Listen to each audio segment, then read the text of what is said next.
কল্পনা।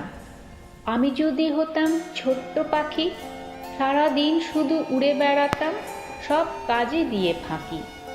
আমি যদি হতাম নদীর জল, মনের মধ্যে জাগতো না আর বয়ে চলার কৌতূহল। আর যদি হতাম উন্মত্ত বাতাস, আমার খেলার জায়গা হতো বিস্তৃত খোলা আকাশ। আমি যদি হতাম সবুজ মাঠ, কখনো হতাম শস্য শ্যামলা, কখনো শুকিয়ে কাঠ।